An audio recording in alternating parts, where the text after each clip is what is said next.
અરે શ્યામભાઈ, આ વર્ષે કપાસના પાકમાં મજા ન આવી. દિવસે દિવસે ઉત્પાદન ઘટતું જાય છે. કપાસનો ઉતારો પણ દર વર્ષે ઓછો થતો જાય છે. શું કરું સમજાતું નથી. રામભાઈ, ગયા વર્ષે જ મેં મારા ખેતરમાં ઝાયટોનિક ટેકનોલોજી વાપરી હતી. એનાથી ખૂબ સારું ઉત્પાદન ને ઉતારો મળ્યો. નફો તો વધતો ગયો ને હારે હારે જમીનની ગુણવત્તાય સુધરી ગઈ. તમે જે ઝાયટોનિક ટેકનોલોજી વાપરી તેના વિશે જરા મને કહો ને. ગયા વર્ષે એપ્રિલ મહિનામાં મેં છાણિયા ખાતરની હારે ઝાયટોનિક ગોધનનો ઉપયોગ કરેલો. આ ઝાયટોનિક ગોધનના પાવડરને પાણીમાં ભેળવીને એને છાણિયા ખાતર પર છાંટી દીધું.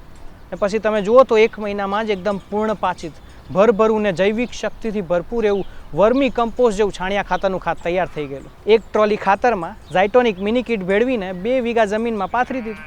ને પછી રોટોવેટ કરી ને જમીન ખેડીને તૈયાર કરી નાખી. ને પછી 15 દીમાં જ કપાની વાવણી કરી નાખી. અરે વાહ, આ કરું તો હાવ હેલું છે.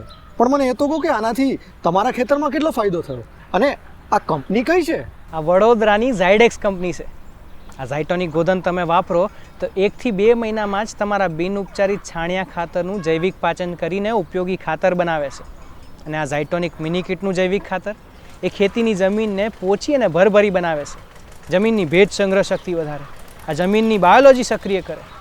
કપાના પાકમાં જૈવિક ઉત્પાદથી ગુણવત્તાની હારે હારે ઉત્પાદનમાં પણ વધારો જોવા મળ્યો છે. ને અમારા જમીનની ગુણવત્તાએ સુધરી ગઈ છે. આ ઝાયટોનિક ગોધન અને ઝાયટોનિક મિની કીટના પ્રયોગથી મારા 100 બીજમાંથી 95% બીજ અંકુરિત થયા છે. મૃત્યુદર તો હાવે ઘટી ગયો છે ને છોડવાનો વિકાસ એ સારો થયો છે. તો ઉત્પાદનની ક્ષમતા વધારવા આ પદ્ધતિ દર વર્ષે બધા પાક માટે કરવી પડશે? હા રામભાઈ, દરેક વર્ષે ને દરેક પાકમાં ઝાયટોનિક પદ્ધતિનો છાણિયા ખાતર સાથે ઉપયોગ કરવો જ જોઈએ.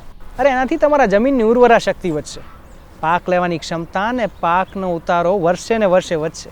પણ શ્યામભાઈ, આ પદ્ધતિ 1 વીઘામાં વાપરીએ તો કેટલો ખર્ચ થશે અને આનાથી તમારા કપાસમાં કેટલો ઉતારો વધ્યો? 1 વીઘામાં 2.5 થી 3 હજારનો ખર્ચો થશે. એની સામે મારા કપાનો પાક 1 થી 2 ક્વિન્ટલ સુધી વધી ગયો છે. અરે વાહ, હવે તો આ વર્ષે ઝાયટોનિક ટેકનોલોજી ચોક્કસ વાપરવી પડશે. સારી માટી ને સારું ઉત્પાદન, આજનો નવો ગુરુ મંત્ર હે.